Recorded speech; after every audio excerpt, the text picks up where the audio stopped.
So what do you do to reset, to recharge, to renew yourself?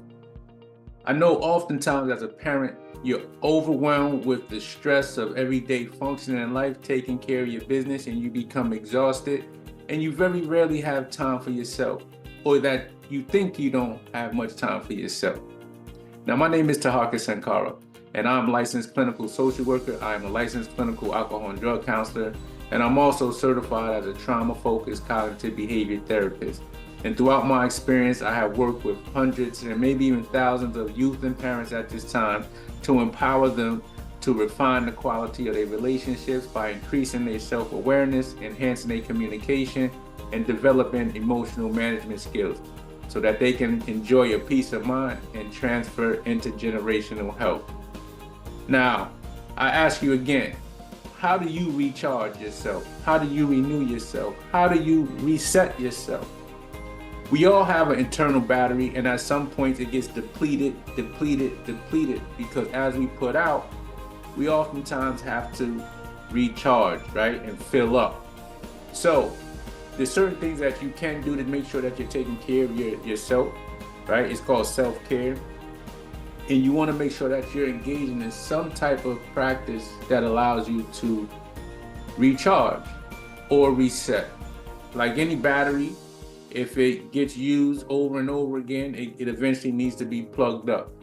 And so, or it may need to be unplugged for a moment and then replugged, right? And that's how you can actually correct some of the issues oftentimes. So your body is no different. It's built like any other machine. Is just a biological machine, but you want to make sure you're recharging yourself in the proper way. So these are three things that I do oftentimes to help recharge myself. One is just a change of state. You want to be able to change your state of activity at the moment, because oftentimes it's a lack of mobility, a lack of energy flow. So you want to be able to change your state at the drop and say, okay, let me get into something that can be more helpful. And that usually is like body movement. Go take a walk, or go take a light jog, or engage in some in-house stuff, and you could get like a quick 15-20 minute exercise routine. Walk in place, jog in place, jumping jacks, whatever the case may be. You want to get your body movement, and you want to change your state from that still immobile state into a more active, energized state. So that's one thing that you can do to recharge yourself. The second thing that I usually try to do is maybe grab a piece of fruit. Now, usually it's like a citrus type fruit.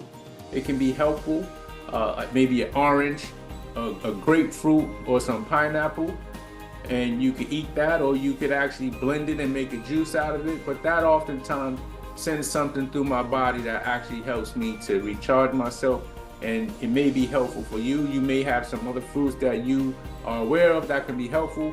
But think about what is something that you can eat that can be empowering and fuel you to have more energy. You don't want to eat something that defuels you and takes your energy and puts you to sleep, right? You want to get something that can actually fuel your body. And then the third thing that I usually do is the power of a nap. And oftentimes people overlook this thing. They think they got to keep going and going and going. But all it takes is a quick 15-minute nap, 10-minute nap. It may not seem like a lot, but to your body, it means a lot. So try sometimes to take a nap. And that's the unplug part, right? Maybe unplug, sit back, relax, close your eyes, free and clear your mind, and take a 15-minute power nap. So those are some things that you can do to recharge yourself. I don't know what you actually do, but I'm interested. You can put it in the chat, or you could join us in the Next Gen Parenting Group, where we have an opportunity to exchange ideas and learn from each other. It is the virtual village where you have an opportunity to rear your children with other parents that may be experiencing similar circumstances. So join the Next Gen Parenting Group so that we can support you on your parenting journey. And I look forward to seeing you in that room.